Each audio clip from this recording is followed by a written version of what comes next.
Hello. Hi, Harry. Oh, hi, good to see. I'm glad to see a face. Oh, big smile too, which is great. So Hadisa, we never met or talked, so that's great. And you've already probably picked up a few of the tips that were, that the three principles. Can you tell me just briefly, do you know anything about the three principles?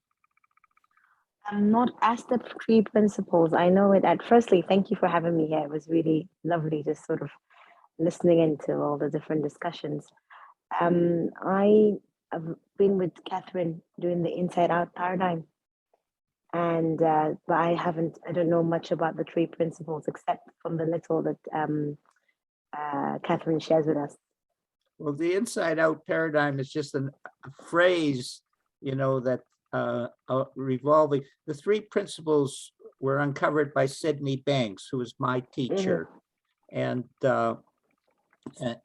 then the psychology community started to talk about it as an inside out. And Catherine has steered a little bit away from using the three principles because she doesn't want to offend the Muslim community with language and so on type of stuff. But just for your reference, inside out, that's what Sid always, the three principles point you to an inside out reality. Right. And so the process of it's always coming from within out allows you to not blame outside or past experiences, and at the same thing, it connects you to the fact that you're the thinker. Mm-hmm. And if you're blaming something outside of yourself and your thoughts, it's still you're the thinker. And when people are stuck in their head, they're like Amal, they're a little bit too subjective with the experience, right, versus being closer to Allah, where it takes you out of your head and into your heart. That's an inside out experience. That's interesting because you'd think that if you are, like Amal was saying, feeling what other people are feeling and having problems with boundaries, you'd think that is making you more of an empath. But obviously, you're just sort of saying that, okay, actually, you need to be objective. You have to be objective, and it's energy, and you get to play with the energy in a positive way. So it's not just energy, and you're just going with the energy. Because you are here, Adisa, this whole session is different because of your energy. Just the fact that you're here changes everything that we are going to talk about. Everything, it's all new because of you. And you have to see that. You're the gift.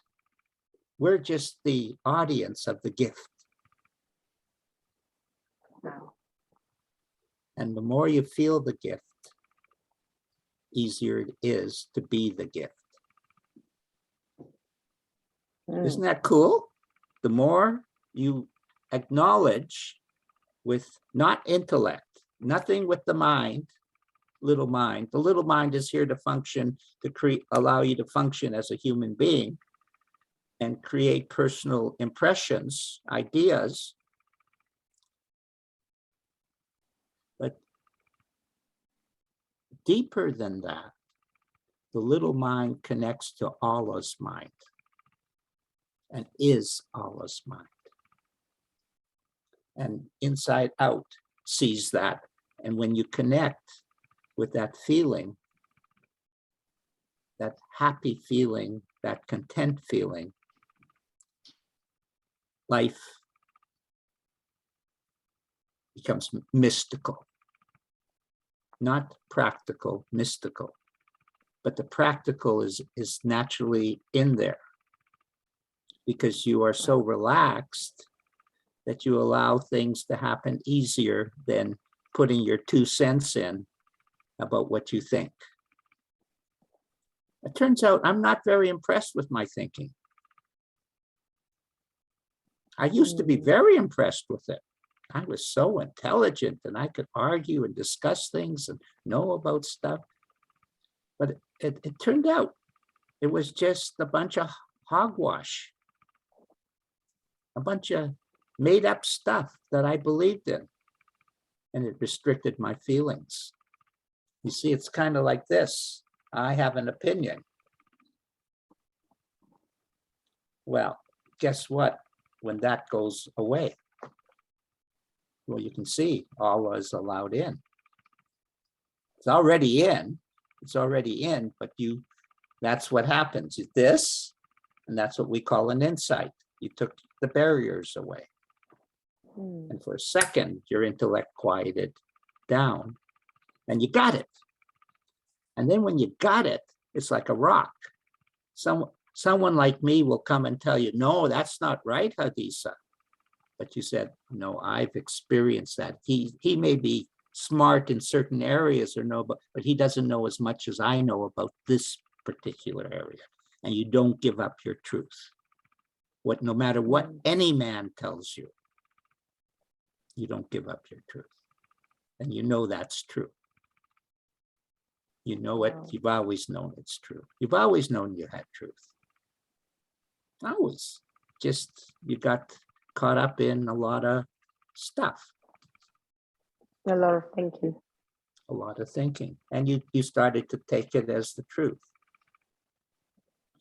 I'm going to tell you, I'm going to share an experience because I wanted to talk about it anyway.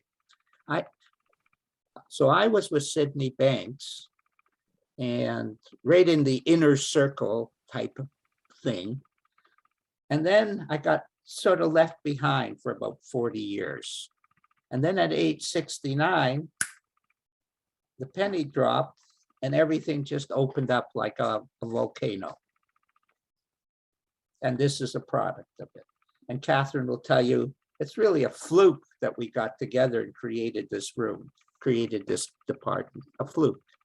But it was Allah's desire and we were in the energy and so on. I had a question, Hadisa. I want you to try and answer it. You won't be able to answer it, but I'm going to ask it anyway of you. So I'm not expecting you to have a correct answer. Okay. How come when I would say the same words or similar words to helping people, I had very little results, and now I have big results? How come? It's a good question. It's I understand the question. Yeah, it's a good question, isn't it? Yeah, the question is that how come with the same, you're doing the same thing, saying many of the same words and so on. Yes, no results. No results. Little small results that didn't seem to go very far. And then suddenly you do the same thing and then you get a big result. Yeah. Because the outcome is not in your hands. That's correct. But I knew that. You know that. So that's not deep enough. Yeah. You have an observation, Daniela? But you had a finger anyway. Okay. No, I just wanted to expand on that. Is that okay? Oh yeah, we are expanding. We're delving into. Yeah, this is part of the session. yeah, I know that, but I wasn't sure if that was directly just for Hadisa. Yeah, okay, yeah, because I'm going to, because I wanted to talk. So I'm combining what I wanted to talk with helping Hadisa. You see, I'm just asking the question, and so her answer is right, but not deep enough. Go ahead. So Hadisa, go again. It depends at where you were at when you were helping. That's correct as well. Obviously, my level of consciousness was lower then than it is now. That is correct, but that's still not the answer. But that is correct. Now I'm stuck. Those are the only two things. Well, you won't. I just realized this. So because I'm living the principles at a higher level, where before I was still complaining and bitching and excuse the expression, about everything. Now I'm living what I'm talking. You're walking the talk. That's right. I was not walking the talk. I had the words and the wisdom, but I wasn't living it. I have that problem. You first have to accept where you are and just get content with that. You have to be content with where you are at right now. You must not go above your pay grade. You must not. You must speak from where you are, and then you will grow. But if you overshoot the mark, you will fail in the three principles. You know why? Because it's not truth. It's not truth. It has to be truth. How do you know if you're overshooting though? You know. I can't tell you, but I can certainly tell you that when I started to live what I was talking about, I could sure feel the difference. I got happy and content. I was always happy, but I wasn't content. So you're going to be as successful in this department by how you're living it, not by what you're saying. That's a tough one, isn't it? What a bitter pill that is. I actually have to be what I'm talking about. And of course, there's a lot of forgiveness in that, Adisa, because look at the mess I did before. I had to look at that. Adisa, you've done a lousy job, but so has everybody else. That's see the commonality of it? Yeah. It's just ordinary. It's just ordinary. Yeah, but you see, the thing is, it's always trying to look for the solution elsewhere, and finding that quick fix. Because obviously, I'm here because I'm always turning to sugar because I want to be happy quickly. Yeah, so but have the sugar. Yeah, but then that's not where the solution is, and I know I shouldn't, but it's not enough. Well, maybe now that we've talked a little bit deeper about it, maybe you've got a little bit more of the puzzle of that. Maybe just a little bit more of an understanding of that than before. Because that's your wisdom. Because once it sees it, it's already going to do it. That's consciousness. Once you become conscious of it. See, once a person becomes conscious that they're addicted, it's over. It might take them another year or two to drop it, but it's already over because the consciousness is guiding them through it. They still have their experiences that they have to go through. It's spiritual. These are three spiritual principles. There is nothing material about these principles. They're three formless principles. Don't ask me how Sydney Banks saw them. I can't understand that. How can someone that has never put these three principles in a package like this see that? But that was his enlightenment experience. And then it unfolded. And he didn't even know what to wear. The first time I saw him, he was wearing a white cotton outfit, like they wear in India and stuff. And he never wore it again because it wasn't him. But he did, the first time he didn't even know what to wear. So it was all new. And he really thought he would just talk to a few people and the whole world would change. But it needs Adisa to talk to them, not Sydney Banks. See, you are affecting people in your world, Adisa. Everywhere you go that you share love, you're raising the level of consciousness. Isn't that nice to know? Well, it's nice to know, but you know what I'm also hearing? That I have to start by actually inwardly recognizing Hadiza.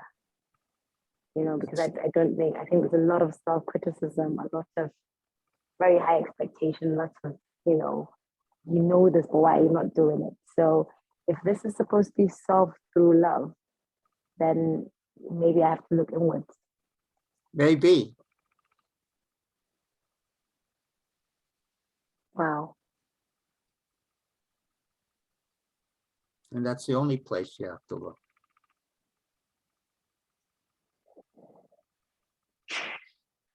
Wow. Thank you. Oh, you're welcome, sweetie. You're welcome.